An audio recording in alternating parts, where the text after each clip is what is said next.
Is that your last assignment there in Korea? No, the last one that was back at a place called Fort Bliss, Texas.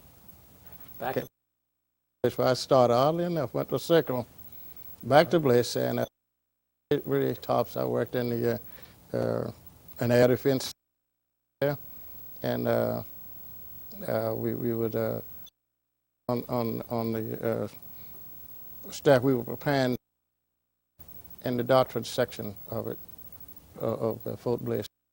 You know where they make up the cheese. We had people working and sort of, for example, the new anti-aircraft unit targets are like the they had a if I can think of it now, feeble, but this unit was a meter gun type, and you could set off, work it automatically, and you'd be over there someplace. Now they had one of those. Had the improved Nike Hercules initially. Then they moved it to another called Nike Hercules. Had all kinds of stuff. But I was working in the section until and finally got retired. How many years of total active service did you have? 21 years active. 5 years of reserve, active reserve. Okay. Can you summarize your unique as a black military man? I tell you what, it's sort of odd, but it changed me over. I became really a country. Before I had no feeling for the country. I can use the term black now.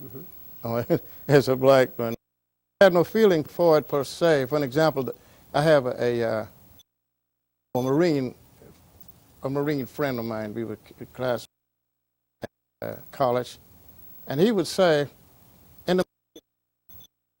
whenever I see the flag flying, tap or something, you know, but the flag particularly, he said, with a raise, a lump in my throat or something of that nature. You feel very. Now, when if I'm out on a retreat, I'll automatically stop my.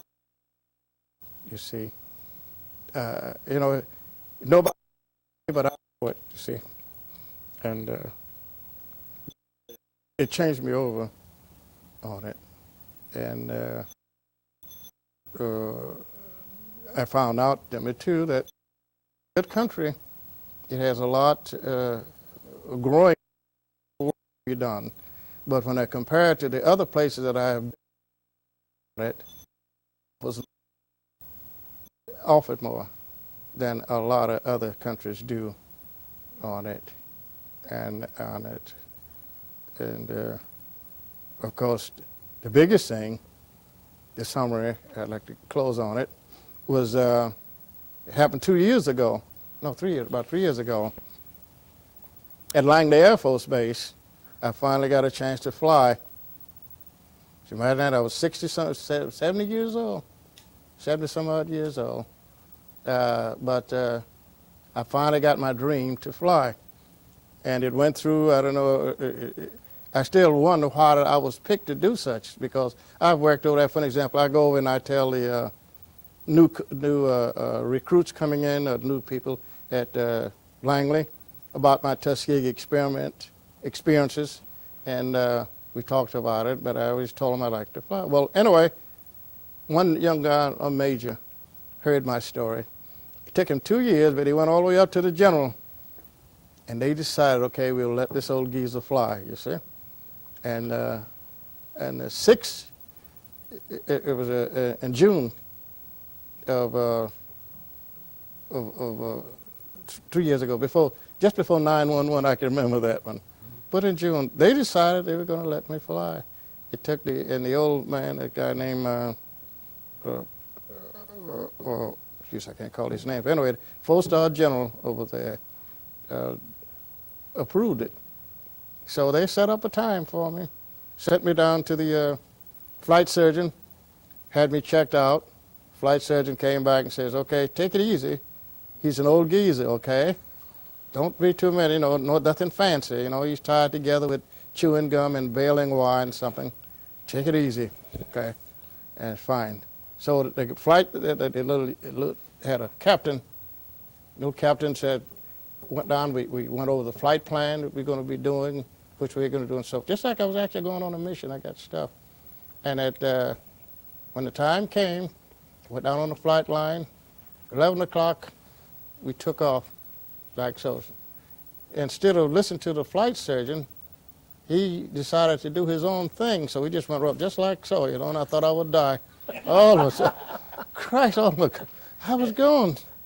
He said, give yourself, I had all the stuff on there, things, give yourself oxygen, you see, oxygen. So, he says, you okay in the back then? I was in the back, nodding my head. Now, he's up front, but up, yeah. Finally, we got up on top there, about 18, 20,000 feet, level off. Because lucky it's only from there was there, you see. I level off. He says, okay, remember what we talked about now? Okay, the stick is yours, do it.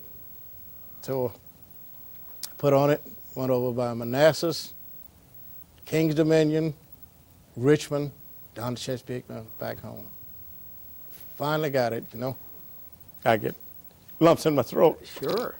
But I did it. It sort of erased the bad taste I had all along, you see. The guy who told me that I didn't pass, boy. Maybe I didn't, but I wanted to know why. And I felt that I did have the right stuff. I could have at that time, you see. That's weird, but this is stupid, isn't it? Because it still does something to me. I actually got a chance to do it. If you had a chance to sit down and talk to a young 14-year-old black kid today who doesn't see much hope for himself because of his circumstances, what would you tell him? Well, I tell him I did the same thing. But I found out you don't lose as long as you try, you see. In other words, this is, first of all, they got to start off with him. You are an American, and you have a right and a responsibility like anybody else. See, I think a lot of it's my own personal opinion, a lot of the young blacks feel alienated to the point now that I've run across them. They want to have another separate, society type of thing. For an example, in the music, when I was a youngster, I used to live, like I said, at Pearl Harbor. I was listening to symphony. Sir John Barbaroli from England was playing symphony. Well, I had to hide because the other blacks, they were listening to Duke Ellington, Fats Waller. Blacks didn't, I was white music, and you were Oriole or something, or Uncle Tom, if you listened to it. Well, I didn't like that, some of the other stuff I had. So now, for an example, rap. Rap is those who want it. And that's supposedly black music. Well, I feel that I should be able to listen to any music I want, period. Nobody dictates to me which music I'm supposed to listen. I tell the young blacks, if you want to listen to a symphony, listen to it. If you want to do something within reason, do it. Don't be bound by a racial connotation that has been put on you by society. You see, because if you get out of the country and look back at it, you find that it's a false political system that makes this thing happen. And oddly enough, some of the blacks benefit by segregated units. When I was a boy, for an example, blacks would run hotels and things. They were the only place you could go to was these black hotels. When integration came along, quote unquote, you go to any hotel you want. So this guy now, he had to bring his hotel up to standard to compete, or he went out of business. So a lot of them would profit by it, you see. And even the churches.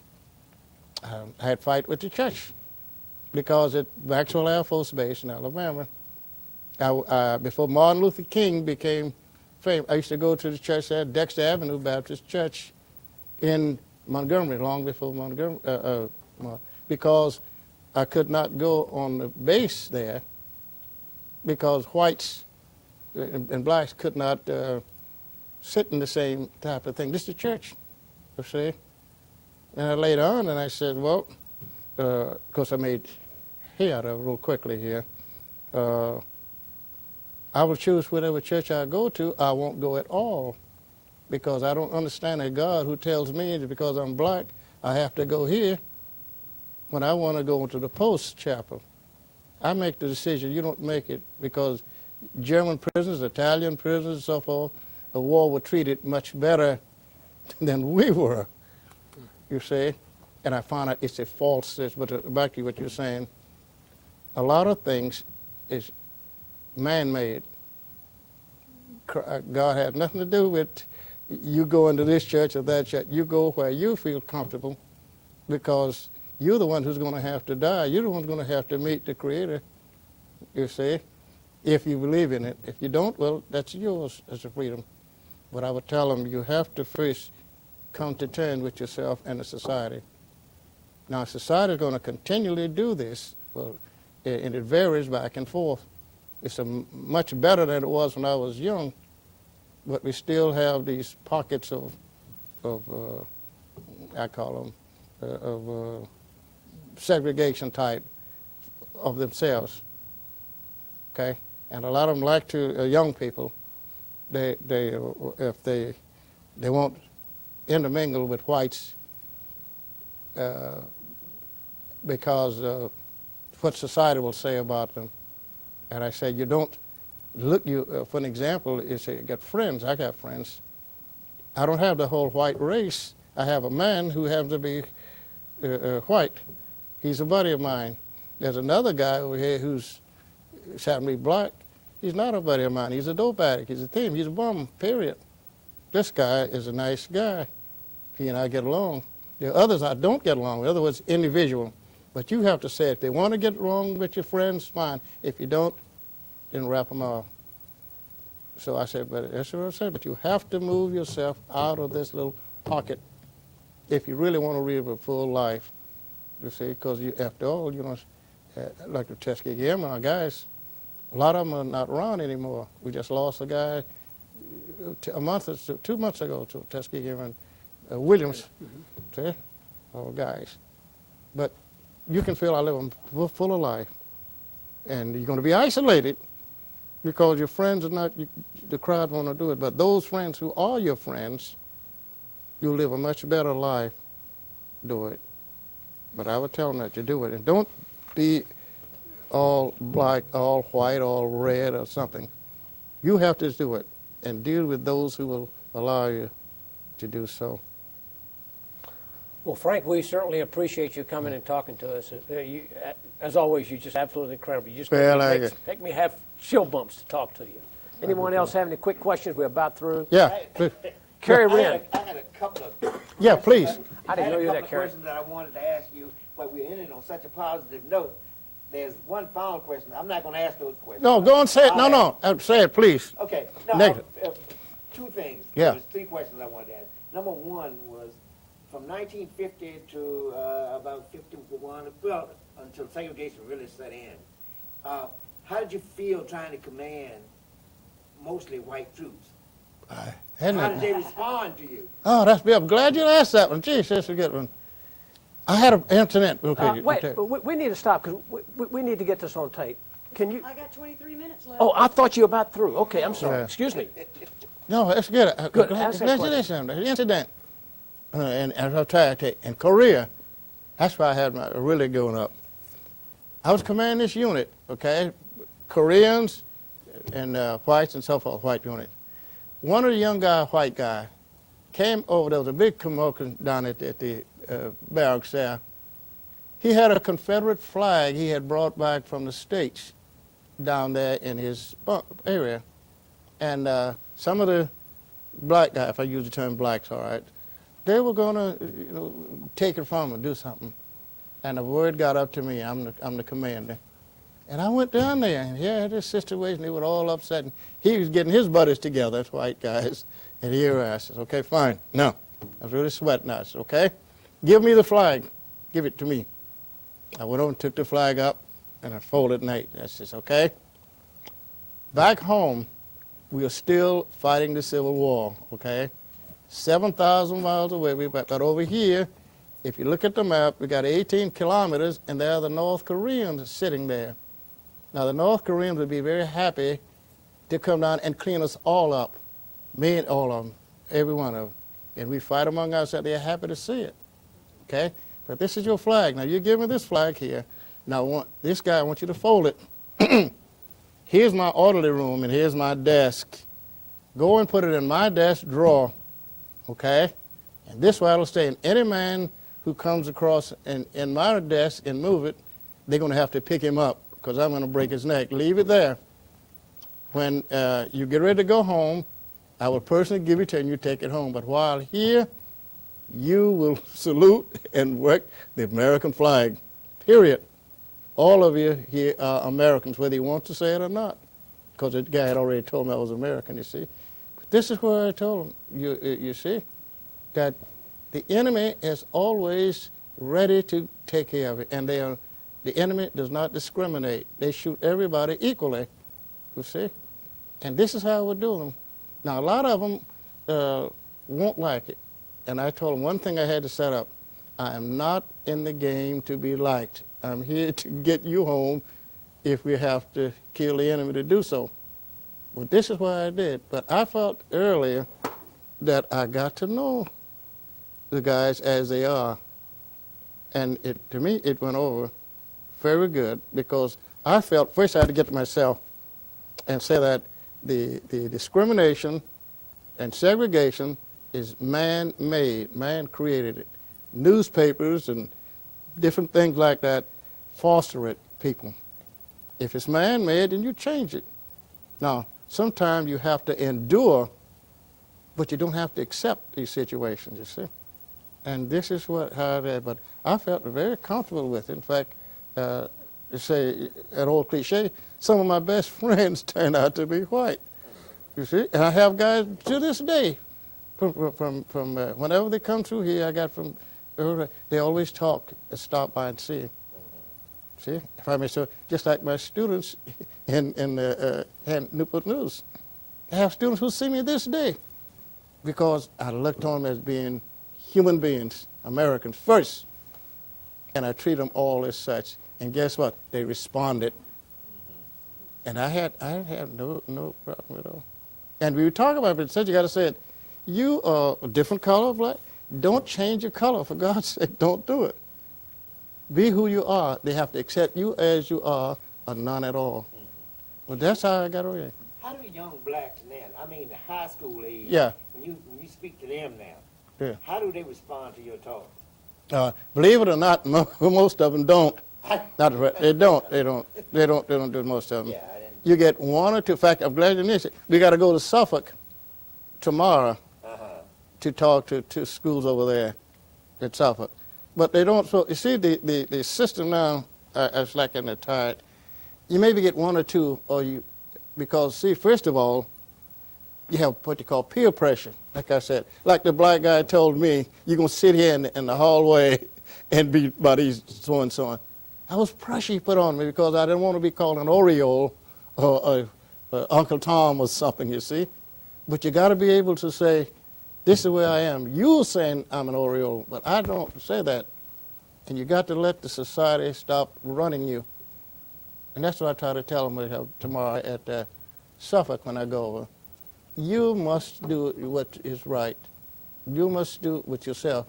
Because these same guys who got all this stuff, they wind up doing other things. You can't let them. You must do it. It's an old saying a guy says, never let somebody sell you a bill of goods. Buy anything you want to buy, but don't let somebody come out and sell it to you, you see? But that's how I tell them. But to answer, it looks like it's discouraging, but it's not, because they are caught up now in a whirlwind. It's difficult, not when these came along, you see, she'd tell you, okay, I can tell her. We'd call each other Mr. and Miss. They'd call me Colonel Horne, and I'd call them Miss. Mr. I didn't call them Mary, Jane, they were Miss, and I treated them with dignity, early little ones. And that's what they need. But they don't have any of that. And a lot of them, and it's a lot of them be hurt, a lot of things going to move it up. Did you know, like in Vietnam, for an example, I had guys that tell me, in Vietnam, over there they had, when the soldiers were off duty, they had certain clubs that the blacks would go to, and certain that the whites would go to. They couldn't visit. These are Vietnamese, Americans in Vietnam, but they carried. And in England, for an example, not England, but Germany, when I was in Germany, we had whites who would go to certain places, blacks would go, and they would have fights if they were in it, you see. Way over there, the segregation, the discrimination that exists in America is very deep. It's almost like a religion to some, you see. But they said, to answer your question on it, maybe you get one or two, but that's good. If they won't say it, you won't find it until later on, because they're afraid of their peers. And they're not strong. That's why we need adults like us to say, you're right, give them support until they can walk on their own leg, and tell them, I tell the guys now, I can walk in the sun. If I want to go downtown and buy something, I go down and buy it. If I want to get gasoline, I can buy it. I mean, one time I could even stop to get gasoline. You see? Or if I did, the guy would tell you, you self-service, I'm not going to put it in your tank, you put it in, you see. And now, but I can go, I feel free knowing that I can if I want to, if I have it. I don't want to go there. All right, last one, I will let you go. What's the last thing you had? I don't even want to go back to the last one. I like these, so. Now, this is great right here. I think we should end it. Let Scotty close them out. Well, But those two were the main ones that I wanted, because I was just concerned about how did the young blacks respond. Now things are so different. it is different. You see, it starts up here, up at the top society again. Look at Supreme Court, for an example. You've had rulings come out of the Supreme Court that one time was completely different. The Supreme Court said that segregation was the law of the land, and they voted for it. You see? I've had ministers to say that one guy even told me, I remember back again in Alabama again, he said, look, you and your people are the sons of Ham. You see, you know that story about it. Yeah. God made you this way, you see, and you to be the servants of others. See, of course, I was a young tiger then with hair, and I told him, I said, fine. Yeah, I was a young tiger getting into trouble. I said, fine, if God, then I don't have to worry about heaven or hell, because God has already made a decision against me. I've been cursed before I was even born. So I can raise all the hell I want here on earth, you see, because I know where I'm going. The only thing I have to worry about is the policeman here. But so far as praying and all that, why should I pray? I'm already doomed, because I'm a son of Ham. The man said that, you see, to support it, you see. And they will do it time and again. I've been so many times. You see, and the guys, I feel people look at me, don't you dance? Don't you buck dance? What do you do? You know, it really, but you have to look at it rather than get mad, you see. Yeah. You have to look at what they're saying and where it's coming from. And I had to go outside of the country, over some other place, to see what they were doing to them. But I say America has, the strength of America, they don't see it, is the fact that we do have diversity. Hold on. And you must be fair. If a guy is right, stand by him. If he's wrong, give him an opportunity to get a fair trial and then shoot him. You're going to shoot him, you see, but give him a fair trial. You know, here's a guy black. He's a dope addict. But it's the way. But I find it's a good life. You can live it better. That's what I'm looking at. I'm trying to get a good quality of life. Like I tell the doctor, I don't worry about how long I live. I want to have a good quality of life as I go along. And I try to do those things, which will give me a good quality of life. And I select people who I deal with. And I'm not ashamed to say, fine, friend, but you and I are not the same in terms of mental attitudes and so forth. Benjamin O. Davis one time told a guy, I may be your color, friend, but I'm not your kind. Okay? But the whites don't see it. If you black, the whites say, oh, well, he's a black, well, he's automatic. Well, you know, he's got a problem. But I know who I am, and I can endure. That's one thing. Rather than accept, I have to endure, but I don't have to accept it. As long as you don't accept it, then you can walk in the sunlight. Well, thank you. Go ahead. I got Hey, a one more question. couple of Yeah. details. When you were at the Hampton Institute and somebody said to you, why don't you make something of yourself? I was in Florida. Oh, you were in Florida? Uh-huh. Oh, who was what sort of an individual was that? I can't remember who it was. See, when I went back to Florida there, you see, it's like an old saying. I didn't realize, but I had an uncle. I didn't realize, but he was in World War I. He landed at Brest, France.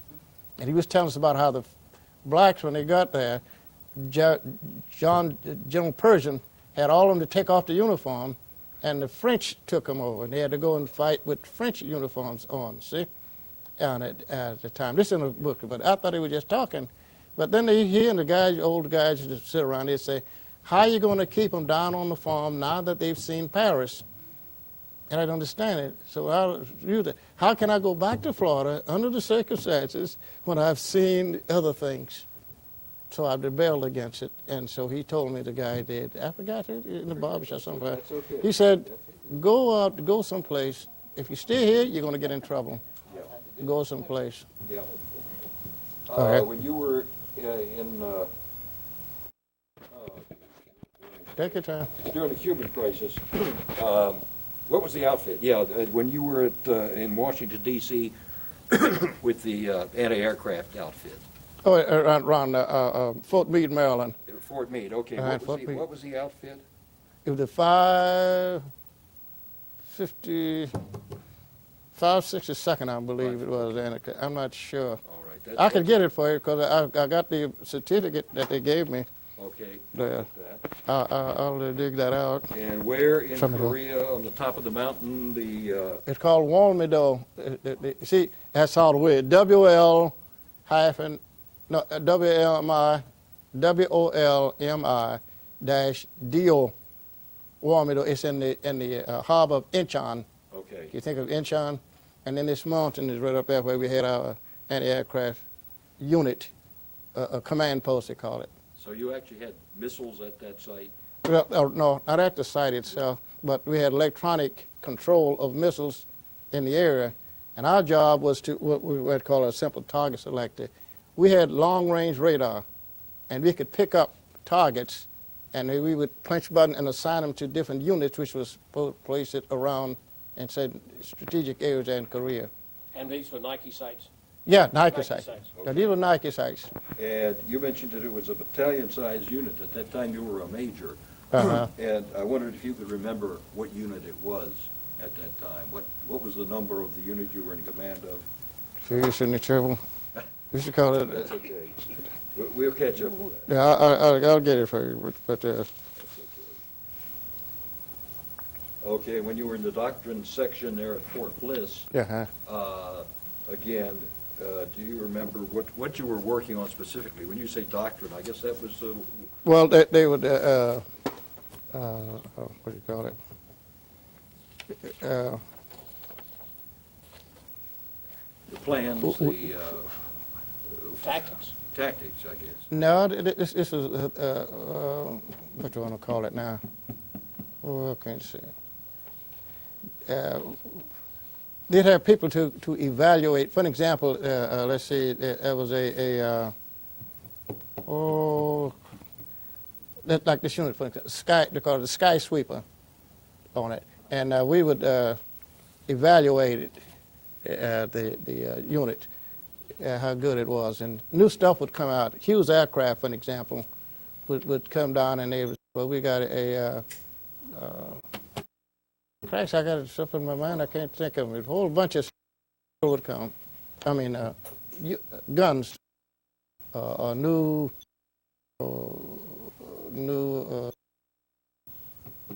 what I want to say, a new aircraft piece of some sort, and they would give it, evaluated what we thought of it.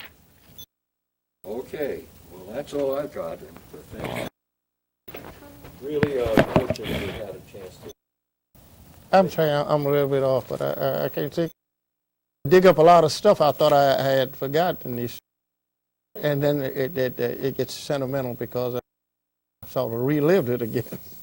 And it was all gone and dead, but it comes out again, you see. And I think about it, it's really not dead.